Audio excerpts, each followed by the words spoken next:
Hey everybody, welcome back to my channel. This is WireDogSec, back with another video for you guys. Today's video, we are continuing on with the TryHackMe Junior Penetration Tester learning path. This is the network security section, and this is the passive reconnaissance room. Learn about the essential tools for passive reconnaissance, such as Whois, NS Lookup, and Dig. Now, let's go ahead and jump into it.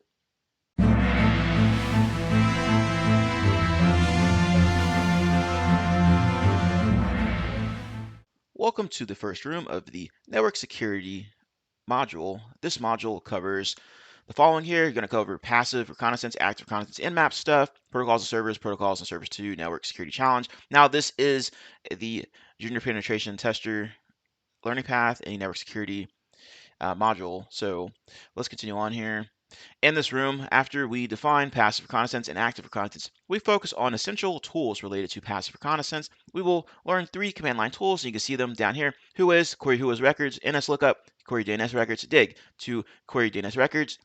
And this pretty much says the same thing here. These are publicly available records and hence do not alert the target. We will also learn the uses of 2 online services, DNS Dumpster and Showdown. I've used both of these in the real world.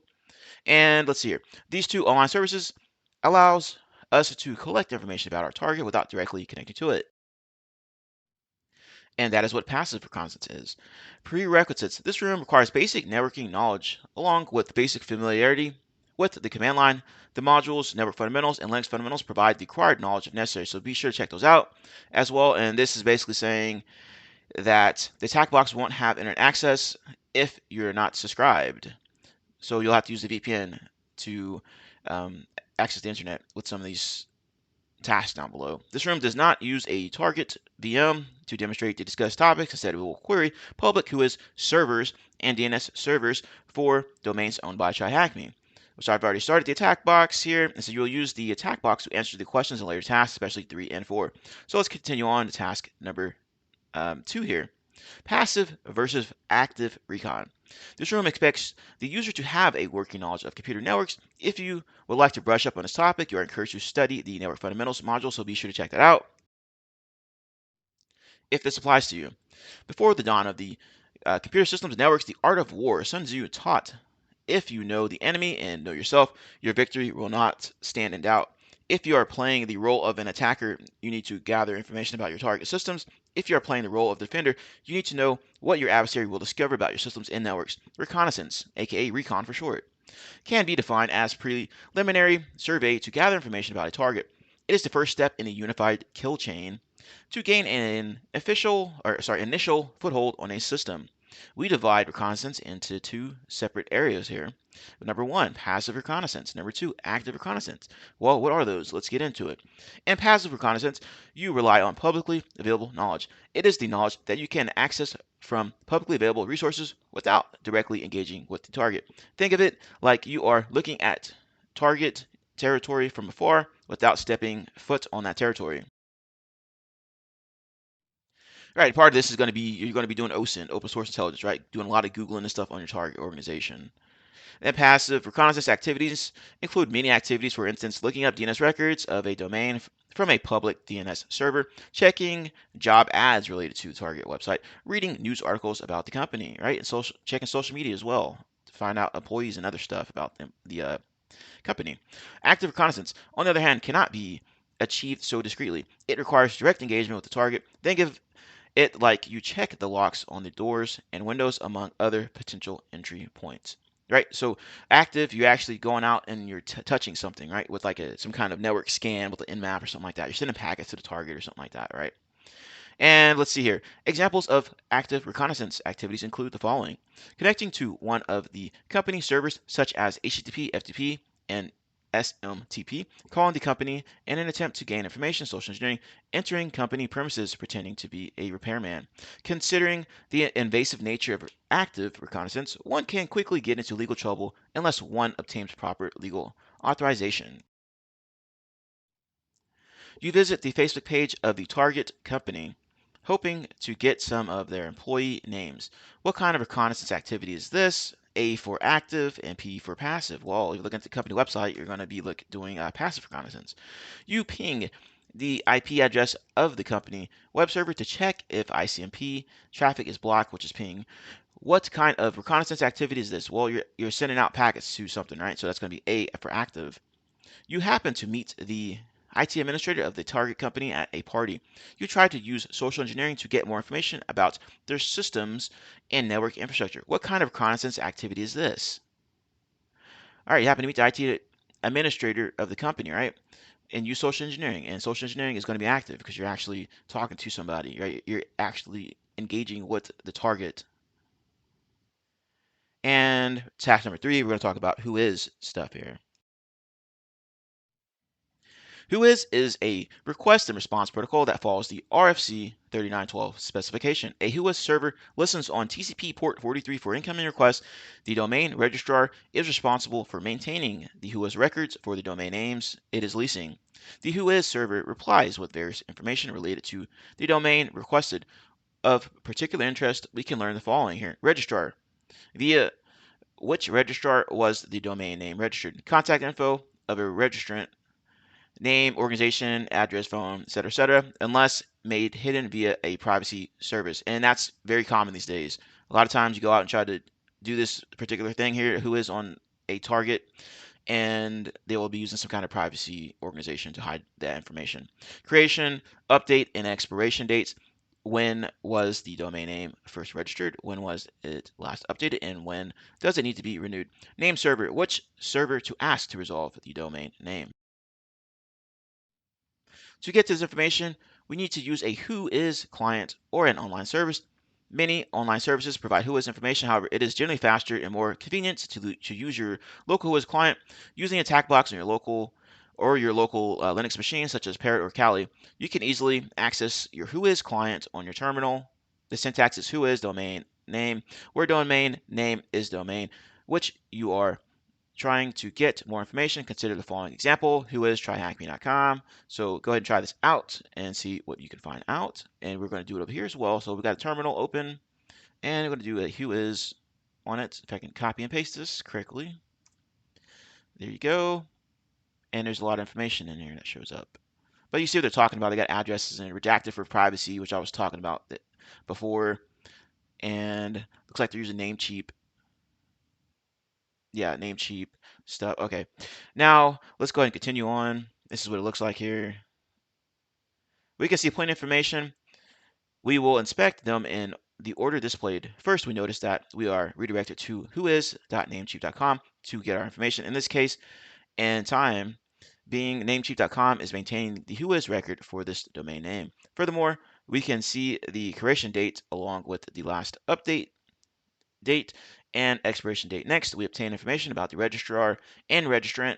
We can find the registrant's name and contact information unless they are using some privacy service. Although not displayed above, we get the admin and tech contacts for this domain. Finally, we can see domain name servers that should query if we have any DNS records to look up.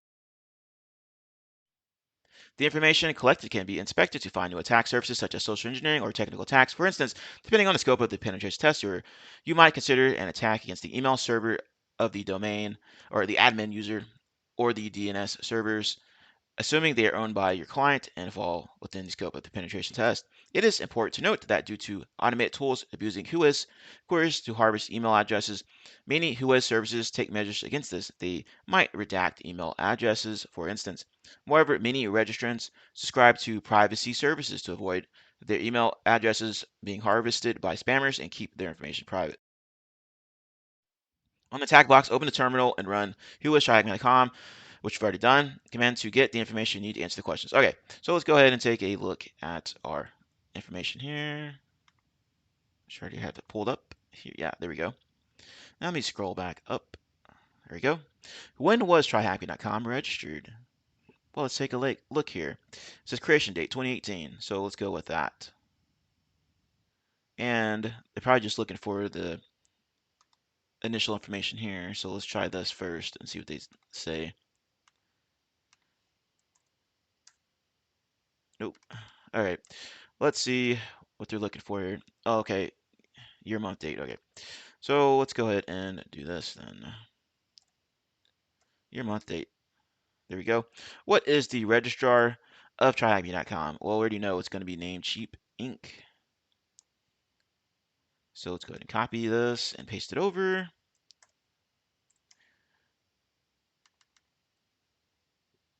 Okay, what are they looking for here? Oh, it's domain name. Okay. So where you know it's going to be namecheap.com. There we go. Which company is TryHackMe.com using for name servers?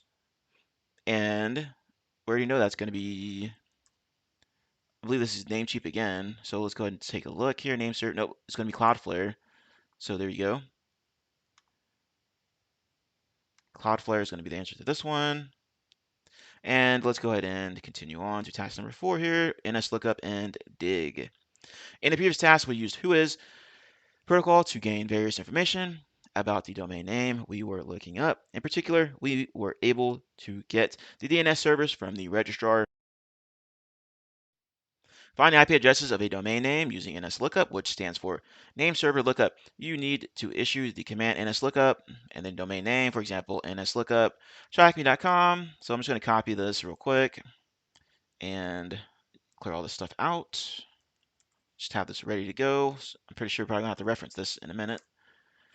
But let's go ahead and continue on. Or more generally, you can use NSLOOKUP options domain name server. These 3 main parameters are options contains the query type as shown in the table below. For instance, you can use A for IPv4 addresses and AA for IPv6 addresses. Domain name is the domain name you are looking up. Server is the DNS server that you want to query.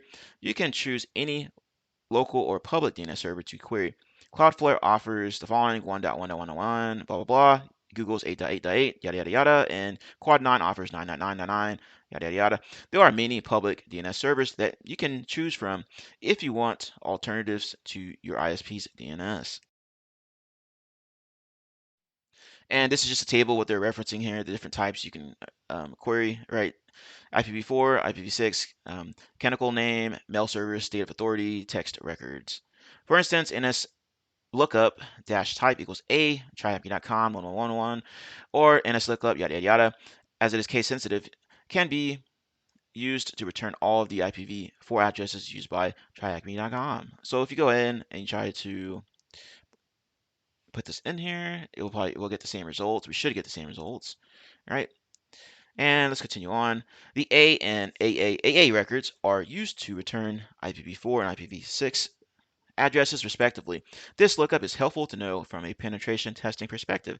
In the example above, we started with one domain name and we obtained 3 IPv4 addresses. Each of these IP addresses can be further checked for insecurities, assuming they lie within the scope of the penetration test. Let's say you want to learn about the email servers and configurations for a particular domain. You can use the following here, and there's an example of what it looks like, but let's go ahead and type it in. Make sure you're following along here if you're not. So let's go ahead, and this is what it looks like here. Same as the screenshot.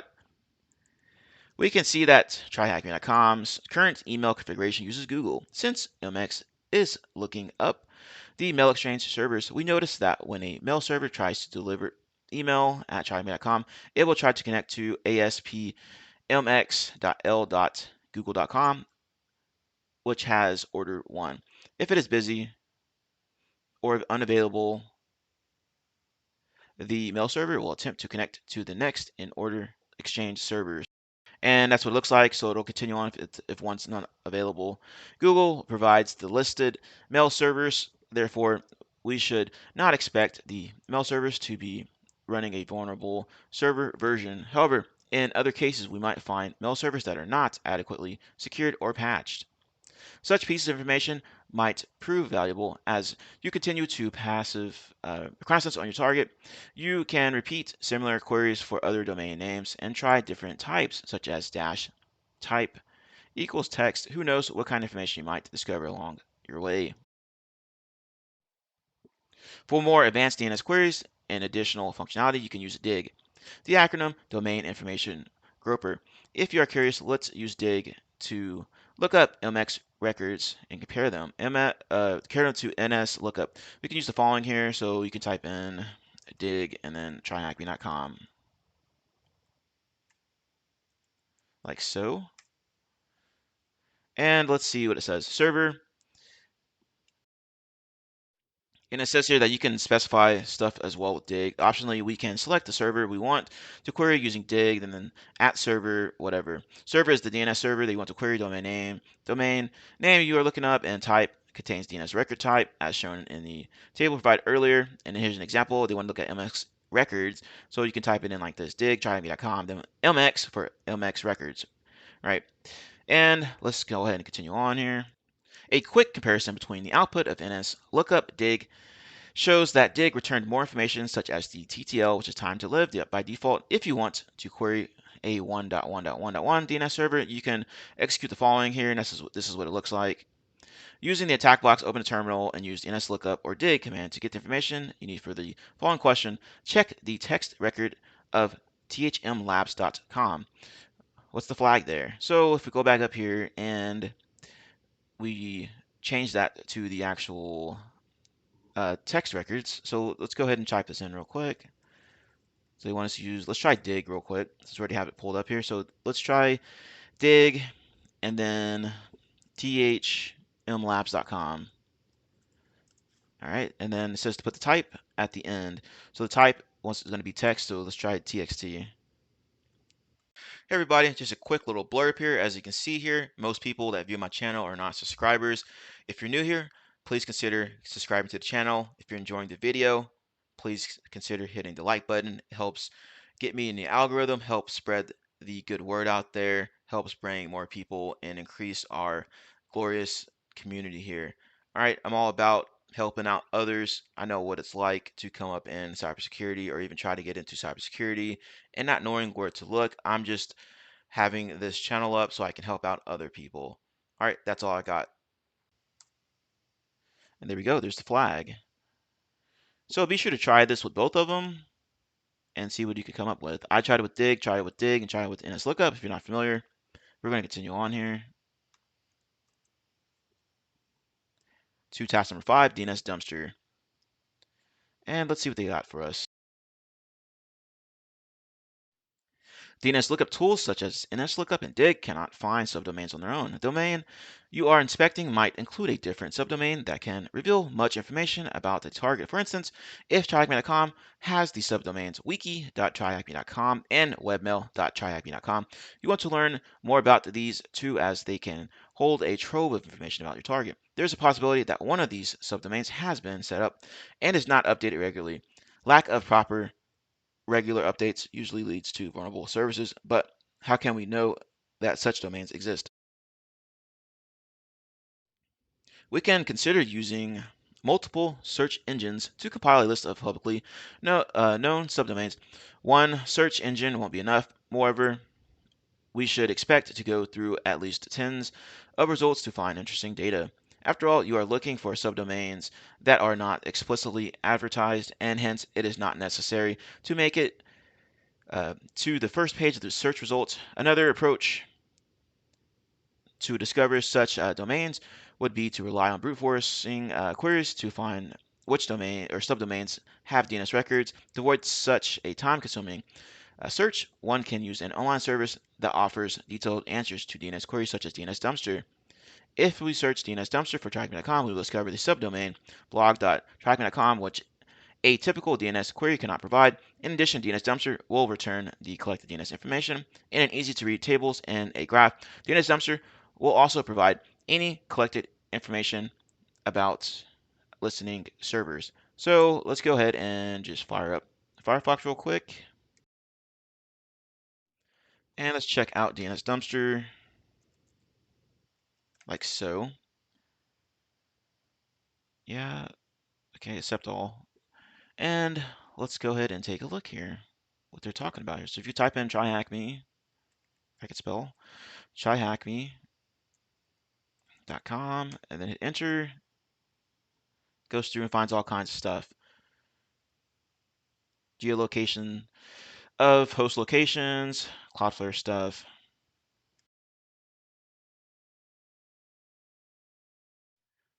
All right, let's go ahead and continue on here.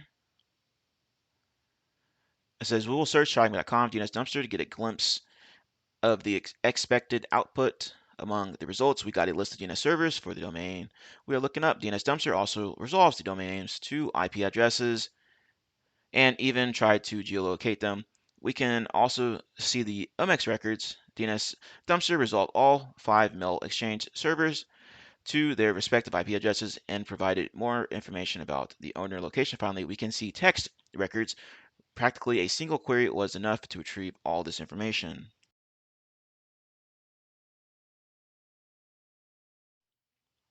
Okay, so now it's got everything loaded in here. It took a little bit, but scroll down, you can see everything they're talking about in here. See, this is a pretty neat tool. I've actually used this in the real world to look up stuff. DNS Dumpster will also represent the collected information graphically. DNS Dumpster displayed the data from the table earlier as a graph. You can see the DNS and MX branching to their respective servers and also showing the IP addresses. And this is it right here. They're talking about. Let's see if I can zoom in a little bit here. And okay, well, let's just use this screenshot. It wouldn't let me drag it over for some reason. TryHackMe.com, MX, DNS. See, it has everything mapped out here. Even tell you what's on there. Ubuntu, Nginx, stuff like that. So pretty useful information. Let's continue on. There's currently a beta feature that allows you to export to the graph as well. You can manipulate the graph and move blocks around if needed. And this is what it looks like here. That's pretty neat. Let me get out of this real quick. Okay, that's weird. There we go. Use the web browser on the attack box or your system to answer the following question. Look up tryhackme.com DNS dumpster, which we already have it ready to go. What is one interesting subdomain that you would discover in addition to www and blog? So let's go ahead and try to find that out. And if we go and scroll down to the host records A, we can see that an interesting one would be this remote.tryhacking.com. Now let's go ahead and continue on here. Now we're going to talk about Shodan with task number 6.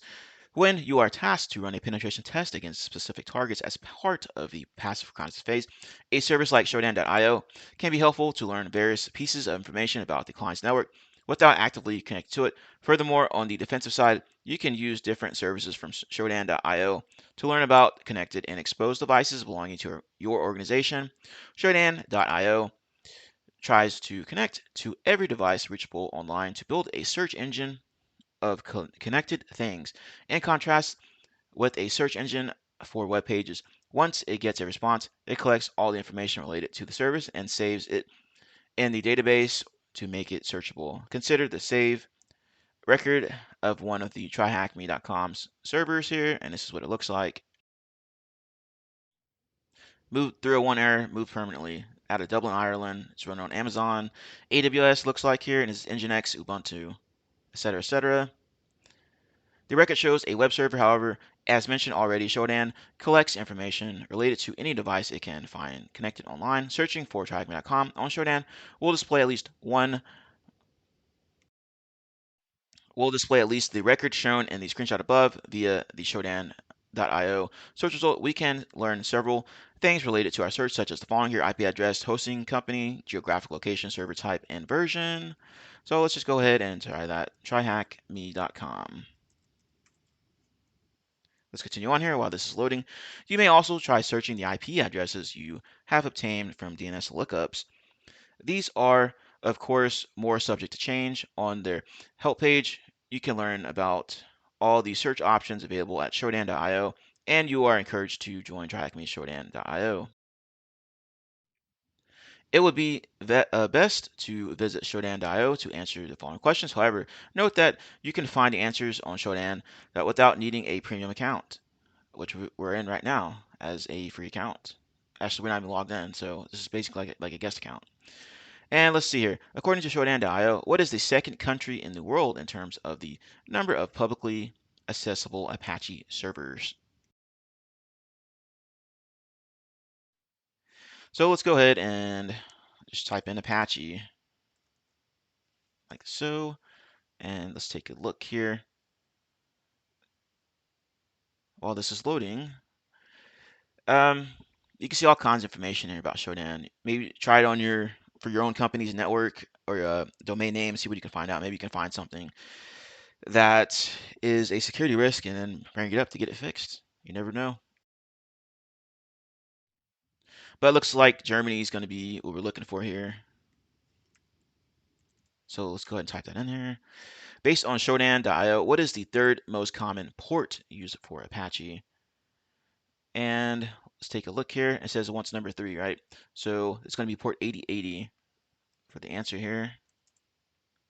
Based on Shodan, what is the third most common port used for Nginx? Now you're going to do the same thing here, right? You're going to go in and type in Nginx like so. You see how useful this can be when you're attacking the target organization, or maybe you're just doing some kind of security review of your own organization. And let's take a look here. What's the third most common port? And that's going to be 5001. So 5001. There we go. Now I encourage you all to go in and play around with Shodan, set up an account. Hey, sign up for a premium account if you're into that kind of thing. But I am just using a premium account for my own personal use. But right now I'm not logged into it, as you can see here. I'm just logged in as like a guest user per se. But let's go ahead and wrap this up with task number 7, summary. In this room, we focused on passive reconnaissance. In particular, we covered command line tools, whois, NSLOOKUP, and dig. We also discussed 2 publicly available services, DNS Dumpster and Shodan. The power of such tools is that you can collect information about your targets without directly connecting to them. Moreover, the trove of information you can find using such tools can be massive once you master the search options and get used to reading the results. And there's a table of stuff we have already covered here. You got whois stuff, DNS, yada, yada, yada. Learn about DNS at DNS in detail. So check that out if you want to learn about DNS. Now, not related to this, but well, I guess it is somewhat related. Now, we just looked at this from basically an attacker's point of view, since this is the junior penetration testing learning path we're on. Now, you can use this for defensive security as well. Like I said, you can try typing in your own organization's information here, domain name or IP address or whatever, and try to find possible security holes and get those resolved as soon as you can before the bad guys find out. Or you can also use this information to try to like whois, NSLOOKUP, stuff like that, to look up like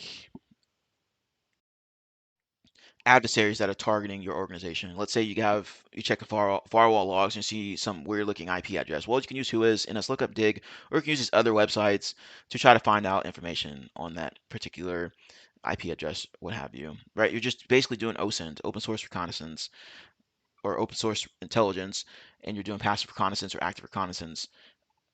Now let's go ahead and just close this out. Hopefully you all have learned something, and if you did, please consider subscribing to the channel. If you're new here, hit the like button. If you're enjoying the content, comment below on your thoughts and opinions. Have you used this information before? Have you used these commands before? Have you used these online resources before? As always, thank you all for watching. Have a nice day, and I will see you later.